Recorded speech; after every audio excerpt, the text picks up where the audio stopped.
স্বাধীনতা উত্তরে বাংলাদেশে আমাদের যে নতুন জেনারেশন আছে তাদের জন্য এই স্বাধীনতার ইতিহাস জানতে হবে। সাথে জুলাইয়ের যে গণ অভ্যুত্থান, আমরা যে স্বৈরাচারের পতনে সক্রিয় ভূমিকা ছাত্রদের দেখেছি।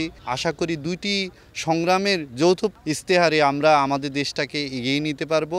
আমাদের প্রজন্ম, বৃদ্ধ যারা প্রবীণ আছে তাদের পরামর্শ এবং নবীনদের কর্মস্পৃহা দুটো মিলে আমাদের দেশটা সমৃদ্ধ হবে। যে জনগণের সরকার এই দেশে শাসন করবে, জনগণের মতামতকে গুরুত্ব দিবে, এটাই হোক আমাদের এই স্বাধীনতার অঙ্গীকার। ৭১-এর ২৬শে মার্চ, তার পূর্ব রাতে ২৫শে মার্চ পাকিস্তানি হানাদার বাহিনী রাষ্ট্র ক্ষমতার যেই কারাগারি করলো, ভূরাজনৈতিক কারণে বাংলাদেশের যেই সৃষ্টি হলো, নিঃসন্দেহে এই দেশের বাংলাভাষী, বাংলাদেশের মানুষ স্বাধীনতার সুফল আমরা ভোগ করেছি, করতেছি। দেশের কল্যাণের জন্য আমাদের ছাত্র জনতা যে অভ্যুত্থানের মাধ্যমে এই সরকার যেভাবে দেশ পরিচালনা করছে, ফ্রি অ্যান্ড ফেয়ার ইলেকশনের মাধ্যমে তারা তাদের শেষ পরিণতিটি একটি ভালো, সুন্দর, সুষ্ঠু নির্বাচনের মাধ্যমে এই দেশকে একটি অংশগ্রহণ নির্বাচনের মাধ্যমে একটি ভালো সরকার প্রত্যাশা আমরা করছি, যার ফলে দেশ এগিয়ে যাবে, সেটাই আমাদের প্রত্যাশা।